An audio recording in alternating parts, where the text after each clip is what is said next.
Welcome to Number Theory, Prime Numbers Part 1. This is the first part in a three-part series on prime numbers. For our first problem, we have an important result. Prove that every natural number greater than or equal to 2 can be decomposed into a product of prime numbers. We also have a more general result, which I won't prove, but I want to mention here. It's called the fundamental theorem of arithmetic, and that's an extension of this. It says that not only can you decompose every natural number greater than or equal to 2 into a product of primes, but the decomposition is unique up to the ordering of the terms. So let's look at the proof on the next slide. Actually, I'll give you two different proofs. On the next slide, I'll prove it using something called strong induction. For our first proof, we're going to use strong induction. Assume the statement is true for all k, such that k is greater than or equal to 2 and less than n. This means we assume every integer smaller than n, but at least 2 can already be written as a product of primes. So the first thing you need to do in an inductive proof is to show that the statement holds for the smallest integer in your proposition. So we'll show it for k equals 2. It's pretty obvious. 2 is a prime number, and so 2 can be written as just itself, which is a product of primes. So this next step is to show that called the inductive step, is to show that the statement holds for n. There's two cases. If n is prime, then we just write the number as itself, and we're done. If n is a composite number, then by definition it can be factored into two smaller integers, a and b, such that n equals a times b, where a is greater than 1, less than n, and b is greater than 1, less than n. Because a and b are both less than n, the inductive hypothesis holds, so we can write a as a product of primes, and b as a product of primes, and then we just substitute that back into n, and we get that n is the product of prime numbers. So that's our result for using strong induction, but we could also prove it using contradiction, which I'll do on the next slide. So a proof by contradiction is also possible. We need to use something called the well-ordering principle, which states that every non-empty set of positive integers has a least element, which seems kind of obvious, but it turns out this is a rather important axiom that you need for number theory. So we start the proof. Assume that there is a set S of integers greater than or equal to 2 that cannot be written as a product of primes. By the well-ordering principle, S must have a smallest element. Let's call that M. Is n prime? No, because if it were prime, it would be a product of primes, and thus it would not be on our set S. So is M composite? Yeah, that's the only other choice. So M is composite. That means it can be written as a product of two integers, and they're both greater than 1 and less than M. Since a and b are smaller than m, the smallest counterexample, smallest element in our set S here, they cannot be an S. Thus a and b can be written as the product of primes. If a and b are products of primes, then m equals a times b is also a product of primes. This contradicts the assumption that m is in set S. Therefore, the set S must be empty. Okay, so that was a proof using contradiction. Let's move on to the next problem. For our next problem, prove there are an infinite number of prime numbers So this is a classic theorem from number theory. It was proven a very long time ago by the ancient Greeks. So I'll give you a hint. It's not that hard actually to prove. I'll give you a hint. So if you don't want to see the hint, you want to try it without the hint, you may want to pause now. Otherwise, I want to show you the hint in a second. Okay, so here's the hint. Assume there are a finite number of primes, just give them names, with p sub n being the largest prime number, and then consider the number q equals the product of these primes plus 1, and then derive a contradiction. Okay, so that's the hint, and I'll give you the solution on the next slide. Let's look at the first proof. I'm going to give you two more after this, but this is the one that I gave you the hint for. So this is the most famous and fundamental proof dating back to Euclid's Elements, book 11, proposition 20. And these elements were written in around 300 BC, so quite ancient. It relies on the construction of a number that defies divisibility by any known finite list of primes.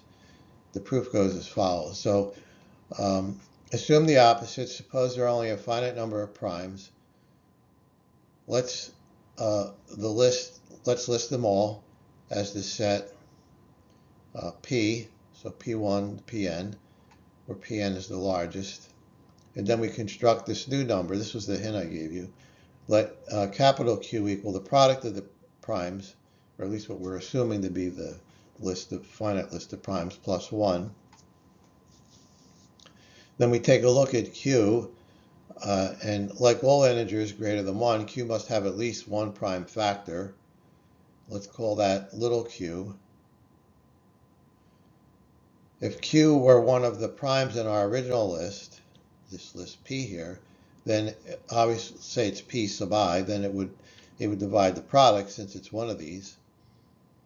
And since we assumed little q divides capital Q, and it divides the product, it must divide any linear combination of the two. We've seen that earlier in our previous lectures. So Q little q divides this particular linear combination, capital Q minus the product of the primes, and that difference is 1. And so Q divides 1, but no prime number can divide 1. So our conclusion is, therefore, the prime factor Q cannot be in our list, P. This means there exists a prime number outside of our assumed to be complete list, which is a contradiction. Thus, the number of primes is infinite. Okay, so that's the first proof by contradiction. That's pretty easy to do. I have two more proofs, which I'll show you in the following slides. We have a second proof here, Euler's analytic proof, divergence of the harmonic series. Leonhard Euler took a different approach using analysis. He connected the distribution of primes to the harmonic series, as we'll see below. Euler was one of the most famous mathematicians ever. He lived in the 1700s.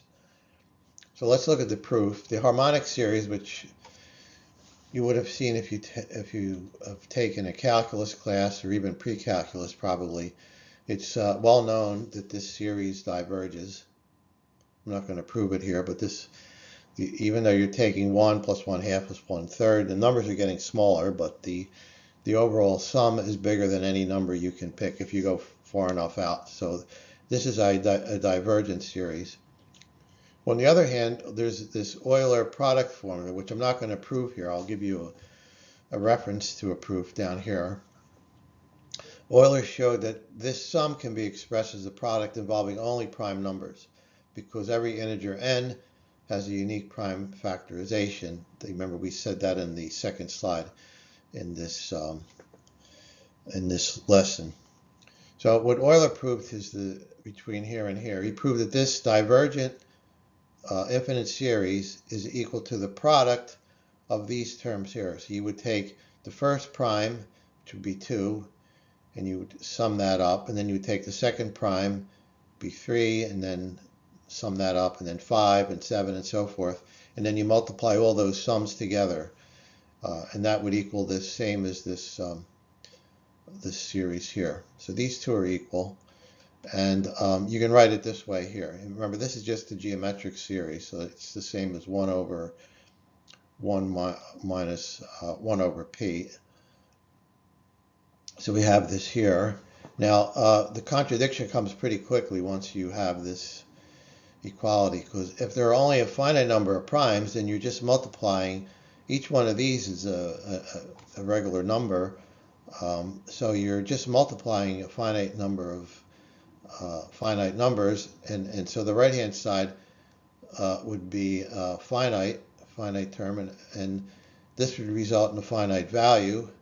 On the other hand, this left-hand side we know is infinite, so a finite product cannot equal infinity. Therefore, there must be an infinitely many terms in this product, meaning there are infinitely many primes.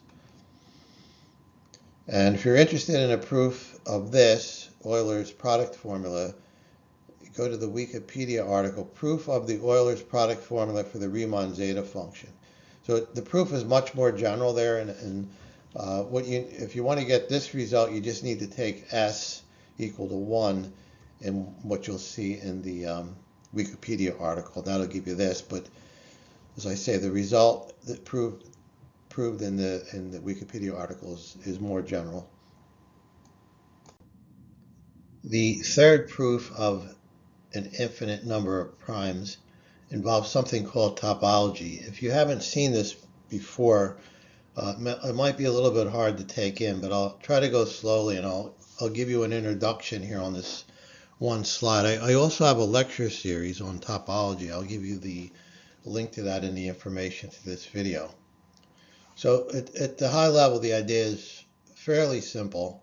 It's sort of a generalization of open and closed sets that you've seen in geometry, where you have either one-dimensional geometry or two-dimensional or three-dimensional. You've probably seen open and closed sets before. This is a generalization of that. So let X be a set, and let tau be a family of subsets of X. Then tau is called a topology of X if the empty set and the entire set X are elements of tau. Any union of elements of tau is an element of tau, so this would include infinite unions. And then any intersection of finitely many elements of tau is also an element of tau. So just these three properties are required to define a topology. The members of tau are called open sets, so this is by definition. And you'll see in our solution to the infinite number of primes, we're going to define a particular topology, and to do that we need to define what the open sets are, but we'll see that in the next slide. A subset of X is said to be closed if its complement, in other words, what's not in the particular subset, is in tau. That is, its complement is open.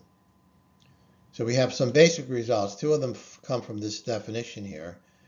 An arbitrary union of open sets is open. Right, that was number 2 here. And a finite intersection of open sets, keyword here is finite, is open. So that comes from number 3. And then we have similar statements for closed, but it kind of reverses finite and infinite here. And it's an arbitrary intersection of closed sets is closed, and a finite union of closed sets is closed. Okay, so these need to be proved. I'm not going to prove them, but these are theorems, and these two follow from the definition. Okay, so that's all we need to define a topology at a high level. We're going to make use of this in our third proof of the infinite number of primes. The third proof that there's an infinite number of primes is due to someone named Harry Furstenberg. In 1955, he provided a surprising proof using point set topology. He defined a specific topology on the integers to derive the result. The proof goes as follows. This is the topology he defined. I'll prove this in the after I get done with the rest of this particular proof here. I'll prove that it's actually a topology in case you're interested, but I didn't want to break the flow of the proof concerning the infinite number of primes. So here's how he defined the topology. He said let a set U is open if it is empty, or if every element of U there exists a progression SAB such that X is an element of that progression, and that progression is the subset of U. And you might want to notice here that if you take A equals 0 and B equals 1, for example, that would give you the entire set of integers. So we've shown at least part of the properties that we need to for a topology, that you need to have the empty set, which we have by definition, and then the entire set Z, which we have by the example I just gave here. The things that we also need to prove, which I'll do later, is that the arbitrary collection, arbitrary unions of open sets are open, and finite collections, finite intersections of open sets are open, and I'll show that later. But let's continue with the proof. So we have a couple of statements here that follow from this topology. Any arithmetic progression, SAB, is open by definition. It's also closed because its complement is the union of open sets, which are these particular sets here. This is a little bit hard to see that the complement of SAB is these sets here, but I tried to draw something that maybe would help you see that. So SAB is in black, would be A, for example, if we picked 5, this, and B to be 7, then this would be 5, and this would be 5 plus 7 is 12, and then you add another 7 to that, you get 19, and you can go in the opposite direction. So that's your SAB. And then the complement are all these sets here, and I just drew them one in red. This SA plus 1B is just one unit over from here, here, here, here, and here. Then when you go to SA plus 2B, which I didn't draw in because it was getting a bit too busy, but that would be one unit here, one unit over here, here, here, and here. Then eventually you cover all the integers. The last one here would be just one unit before A minus B, one unit before this, one unit before here, and so on. Okay, so let's continue with the proof on the next slide. So continuing with our proof, every integer except for plus or minus 1 has a prime factor p. So even negative integers like minus 7, that has a prime factor of 7, and minus 14 has two prime factors, minus 2 and 7. So it belongs to the arithmetic, so every integer n has a prime factor p, so it belongs to the arithmetic progression of multiples of p, denoted by the set S0p. We can write the set of all integers excluding minus 1 and 1, which I wrote in this notation here, is just the union of all these sets here, S0p. So this leads us to a contradiction. Assume there are a finite number of primes. Since we established that each SOP is closed, that was the second point on the previous slide, and finite unions of closed sets are closed, the union on the right would be a closed set. This implies that the complement of this, which would be just the set minus 1, 1, is an open set. However, in this topology, a empty finite set cannot be open because every open set must contain an infinite arithmetic progression. So that was our contradiction. So quite clever, and I guess it's amazing that this wasn't revealed until 1955. I mean, topology was known sometime before that, not in the time of Euclid, and I don't think in the time of Euler either. But still, when you think that the initial proof was 300 BC, and then this third proof was in 1955, so rather amazing proof. And I'll follow this up, as I say. I wanted to show you that the topology defined by Furstenberg was in fact followed all the rules for a topology, and I'll do that on the next couple of slides. You can skip it over those if you're not interested in topology or if you're not too familiar with the topic, but I thought I would put them in there to be complete.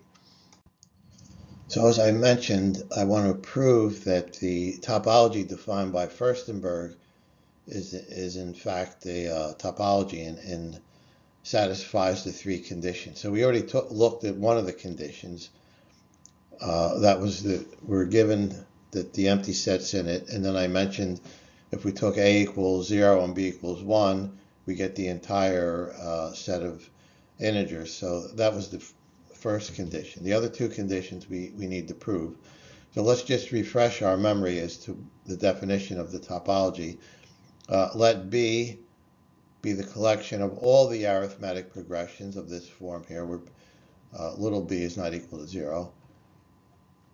A set U, an element of a subset of the integers, is defined to be open if for every x, an element of U, there exists a basis set, in other words, an arithmetic progression, something from this set here, an element of B, such that x is an element of S, which is a subset of U. So that was our definition of the topology. I've made it a little bit more formal here. But what we need to show is that arbitrary unions of open sets are again open.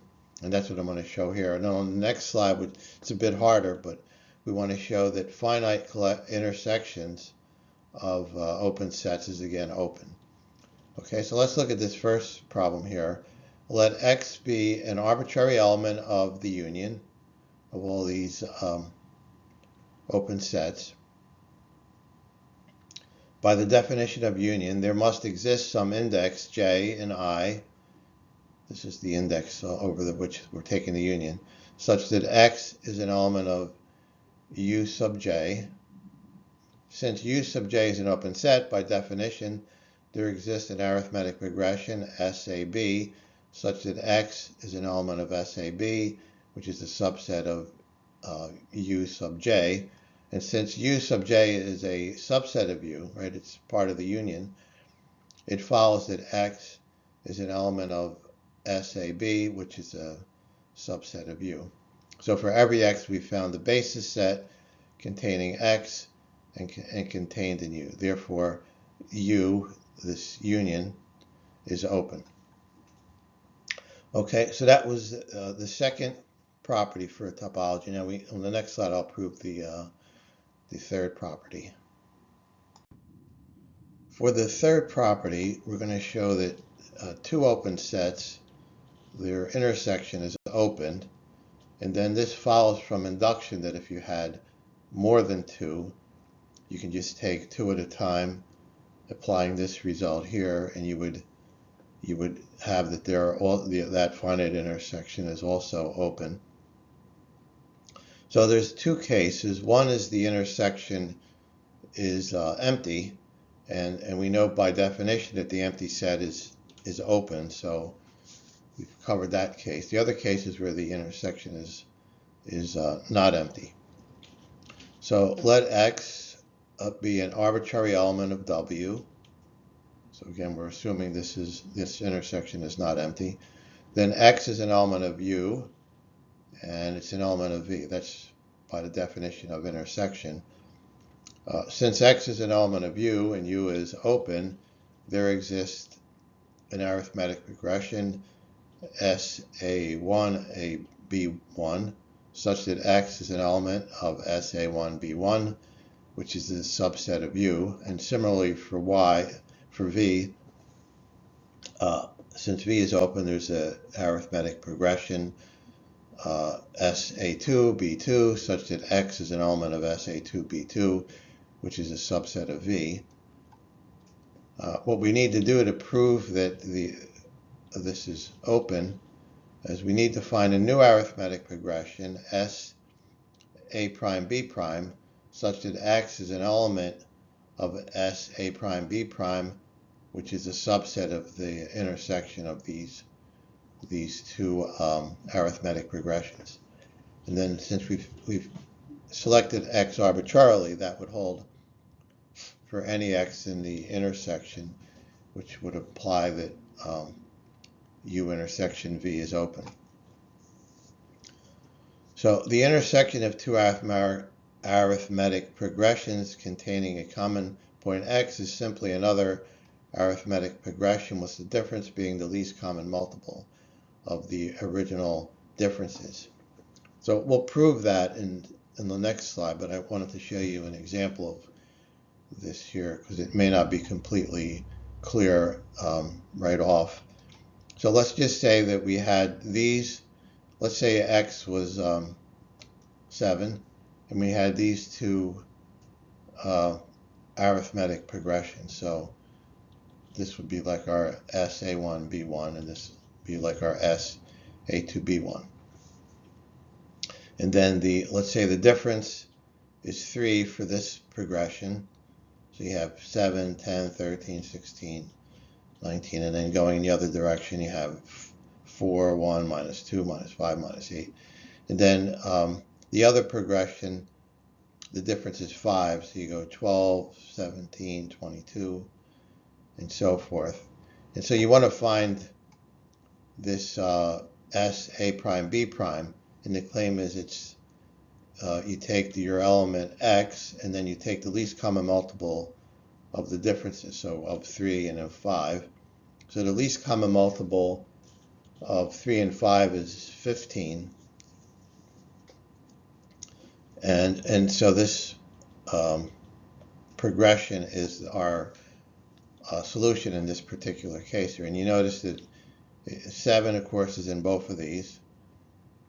And then if you go up 15, you get 22, and you notice 22 is in both of these. If you go down by 15, if you subtract 15 from 7, you have minus 8. I didn't extend this out in both directions, but if you did, you would see that 37 is in both of these, and minus 23 is in both of these. So this is essentially the intersection of these two arithmetic progressions. Okay, so that's the idea. What we want to do is, in general, what we want to do is prove this in general. So we would take our X and then the least common multiple and create this progression, and then show that the two other progressions of which X is an element have as their intersection this set here. Okay, so I'll do that in general in the next slide.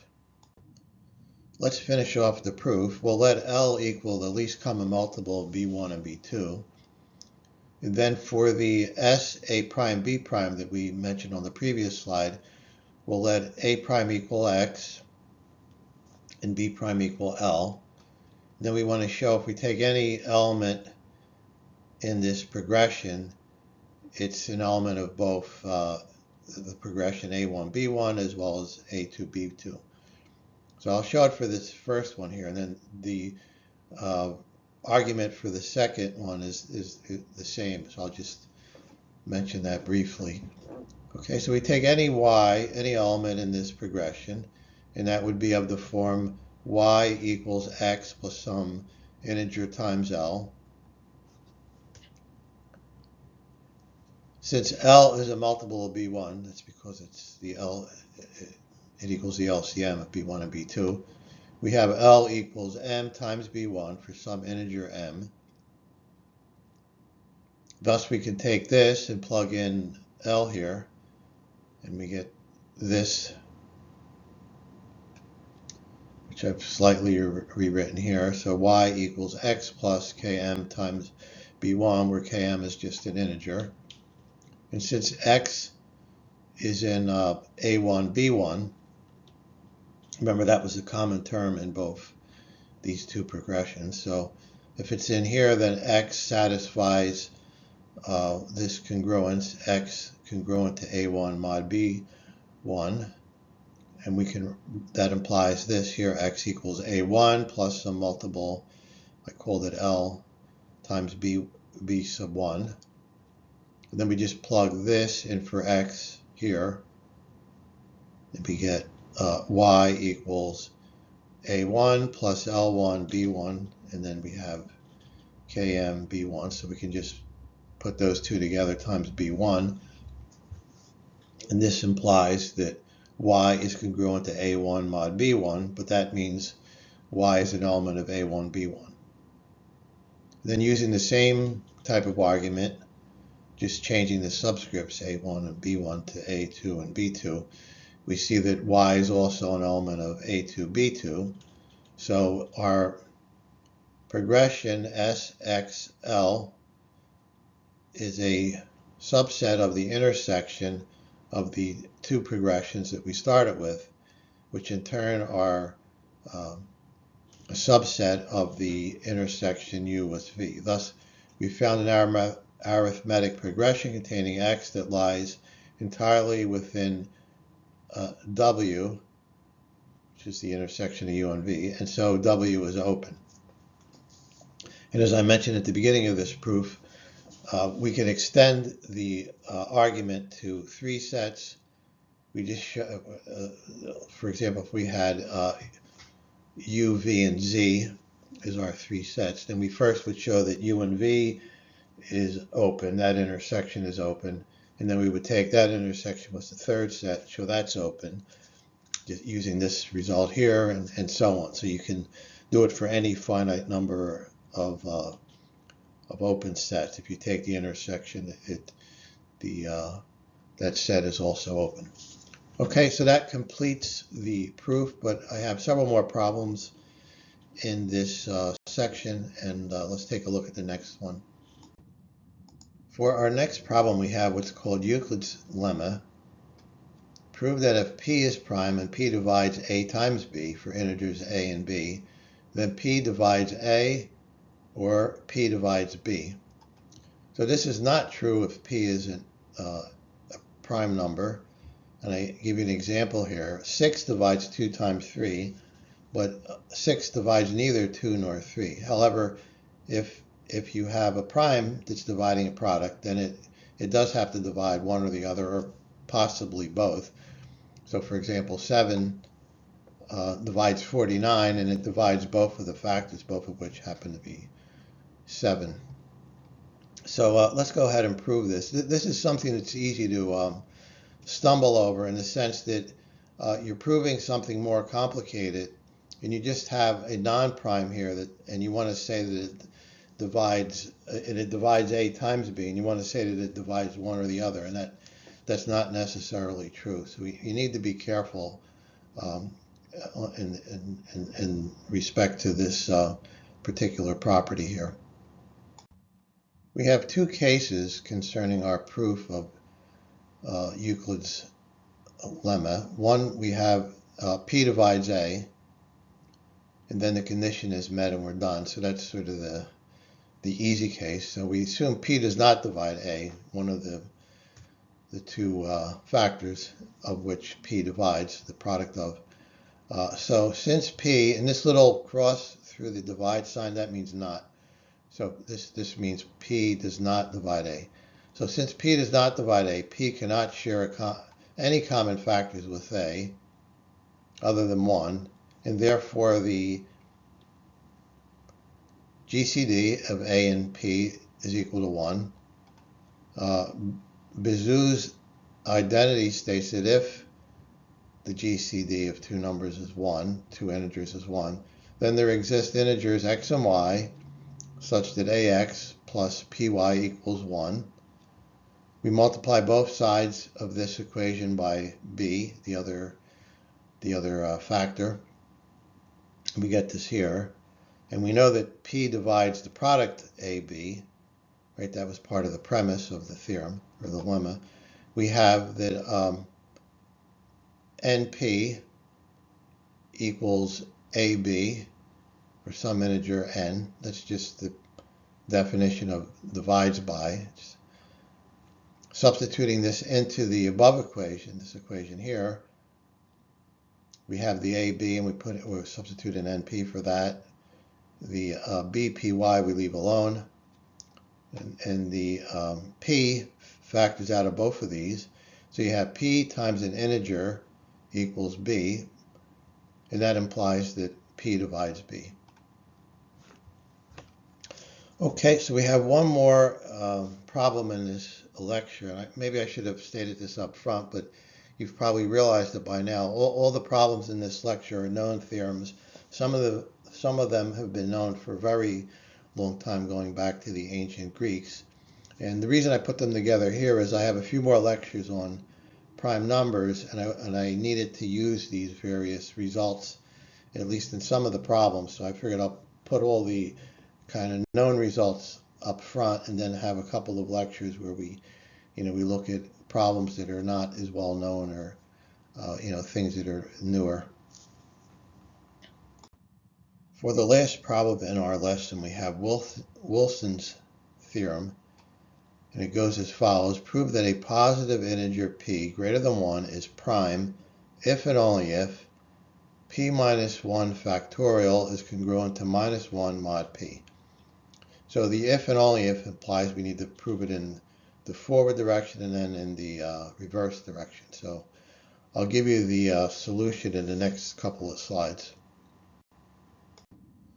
So first we'll prove the theorem in the forward direction. If p is prime, then we want to show that p minus 1 factorial is congruent to minus 1 mod p. So for example, if we took p equals 7, we have 7 minus 1 factorial, which equals 6 factorial, which is 720. We can write that as 7 times 103, which is 721, minus 1. Then this first part is congruent to 0 mod 7, and then we're just left with the minus 1. So that's one example. Consider the set of integers from 1 to p minus 1. The strategy is to find the product of these integers modulo p, right? That's what we want to do here to prove this. So we have two cases. If p equals 2, then it's pretty easy. You just have p minus 1 factorial, which is 1 factorial, which equals 1. But minus 1 and 1 are the same mod 2. So we have our result here in the case of p equals 2. For p greater than 2, since p is prime, every integer a in the range from 1 to p minus 1 has a unique multiplicative inverse modulo p. In other words, there exists an a inverse such that a times a inverse is equal to 1 mod p. I think I've proved this before in another lesson, but I'll give you a proof on the last slide of this lesson just to reinforce the idea. But taking this as true, let's continue with this proof. If we pair each element with its inverse, their product is congruent to 1. Right, that's what we showed up here. However, there's a bit of a snag to this reasoning. Since some elements can be their own inverses, in other words, we can have some elements in our set from 1 to p minus 1, p minus 1, where a squared is congruent to 1 mod p, so a is its own inverse. So we can find what those are by solving this. We'll just take the 1 and subtract it from this side here, and we get a squared minus 1 is congruent to 0 mod p, but we can factor this out, and so we get a minus 1 times a plus 1 is congruent to 0 mod p. Since p is prime, it must divide at least one of the two factors, so we have two solutions. Either a minus 1 is congruent to 0 mod p, this here, which implies a is congruent to 1 mod p, So that means this element 1 is its own inverse. We kind of knew that, right? 1 times 1 is 1 mod p. And then the other case is a plus 1 is congruent to 0. And that gives us a is congruent to minus 1 mod p, which isn't in this set, but minus 1 mod p is congruent to p minus 1 mod p. So that p minus 1 is the other element in this set, such that when you square it, you get 1. So we're putting this all together. In the product, p minus 1 factorial, the element 1 and the element p minus 1 are their own inverses. And we know what they are. We can write this is just 1, and we can write, we'll write this as minus 1. And then these other elements from 2 to p minus 2 can be paired together such that a does not equal b, and a times b is congruent to 1 mod p. So basically we get 1, then all these middle elements, when we pair them together, we get 1, 1, 1, basically p minus 2 divided by 2 terms here. And then the last term, p minus 1, which we can write as minus 1, we put that in here. And so we get 1 times minus 1, which is just minus 1, and then we get our result, which is what we wanted to prove. Okay, so on the next slide, we'll prove it in the opposite direction. We'll assume this is true. We want to show that p is prime. We want to prove the theorem in the reverse direction. In other words, we want to prove if p minus 1 factorial is congruent to 1 minus 1 mod p, then p is prime. And rather than prove this, we'll prove the contrapositive, which is equivalent. So this is proposition P implies proposition Q, but if we prove that not Q implies not P, then we're proving the same thing, or at least the equivalent thing. So we'll prove if not P is prime. In other words, if P is composite, then this isn't true. In other words, p minus 1 factorial is not equal to minus 1 mod p. So this is what we'll prove here. Assume p is composite integer such that p is greater than 1. Since p is composite, there exist integers a and b such that p equals a times b, where a and b are between strictly greater than 1 and less than p. So we'll examine this product, p factorial, to see if it contains factors that allow it to be divisible by p. If that's the case, then it would be p minus 1 factorial would be congruent to 0 mod p and not minus 1 mod p. So that would prove our case. So we have two cases. The first case is a does not equal b in this product here. So if a and b are distinct, then both a and b are distinct integers in the set from 2 to p minus 1. Right? We had that they're between 1 and p, so and they're both integers, so they're in this set here. Because a and b appear as separate terms in the factorial product, we have that p equals ab, and ab must divide this factorial product, p minus 1 factorial, right? Because a and b are in this set here, and they're distinct. Therefore, since p divides p minus 1 factorial, p minus 1 factorial is congruent to 0 mod p. And since 0 doesn't equal minus 1 mod p, then we've shown that our condition here, this negation, holds true. Okay, then the second case has two subcases, so let's look at that. If a equals b, then p equals a squared. Since p is composite and a is greater than 1, the smallest possible value for a is 2, which means the smallest square composite is p equals 4. So we'll take one subcase where we just look at p equals 4. then we'll take the second subcase where p is greater than 4. So we can do this directly. We'll just calculate what, if we put in 4 here for p, we get 4 minus 1 factorial, 3 factorial, that equals 6. But 6 is congruent to 2 mod 4, and 2 is not congruent to minus 1 mod 4, since minus 1 mod 4 is 3. So again, we've proven the negation, this negation here. Okay, so we have the last case to complete our proof. I'll do that on the next slide, where we have a equals b and p is greater than 4. So the second subcase is p equals 4 and a equals b. That was the general condition for the second case. So p equals a squared, and p is greater than 4. That means a is greater than 2. And if we multiply both sides of this by a, we get the 2a, just flipping the sign here, we get the 2a is less than a squared, which equals p.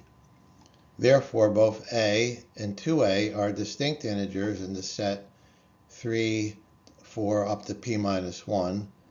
Both numbers appear in the product p minus 1 factorial, since they're in this set here. So their product, a times 2a, which equals 2a squared, must divide p minus 1 factorial. And just writing it out in terms of notation here, 2a squared divides p minus 1 factorial. Now, since p equals a squared, that means that 2p divides p minus 1 factorial. If 2p divides this factorial p minus 1, then p certainly divides it. Thus, we have the p minus 1 factorial in this subcase is congruent to 0 mod p. And again, 0 is not congruent to 1 minus 1 mod p, so that again confirms our negation that we had. So in conclusion, for all the cases, we showed that p minus 1 factorial is not congruent to minus 1 mod p. Therefore, by the logic of contrapositive, if we observe that p minus 1 factorial is congruent to minus 1 mod p, then it must be prime. Okay, so that was it. Now, I promised you a proof of one of the results I used in this proof here. So I'll show you that on the next slide. Okay, so this was the result that I used as part of the previous proof. I think I proved this before, maybe just the existence part, not the uniqueness part. So just to reinforce the idea, we'll do it again here. Let p be a prime number for every integer a, such that a is between 1 and p minus 1 inclusive. There exists a unique integer x, mod p, such that ax is congruent to 1 mod p. So this is sort of the x is sort of the inverse of a mod p, and 1 is the multiplicative identity. So that's why we would call x the multiplicative inverse. So first we show existence. Since p is a prime number and p is greater than a and a is greater than or equal to 1, p cannot divide a. Therefore, a and p are relatively prime. So their GCD is 1. Then we have Bezout's identity, which we've used a number of times now. There exists x and y such that ax plus py equals 1, where x and y are integers. Considering the equation modulo p, the term py becomes 0, since py is a multiple of p. Thus, we have ax is congruent to 1 mod p. Okay, so that was the existence. Now, the question is, could there be more than one inverse? It turns out there's not, but we need to prove that. So suppose there are two integers, x1 and x2, that are both multiplicative inverses of a modulo p.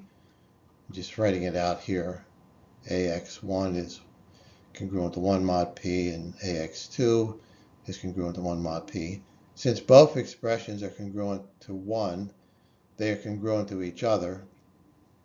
In other words, AX sub 1 is congruent to AX sub 2 mod p. And we know from part 1 here there exists at least one inverse of A, call it x, and we multiply both sides of this by x, showing that here. And then we just use the associative and commutative laws of integers, so we can write this as this here. So we get xa times x1, xa times x2, but we know these are both 1, written down here. And then we just get x sub 1 is congruent to x sub 2 mod p. And since any two assumed inverses must be congruent, modulo p, the inverse is unique. Okay, so that was it for this lesson. I have 2 more lessons on prime numbers following this. So if you like this, please give it a like, and then please continue viewing my additional videos on this topic.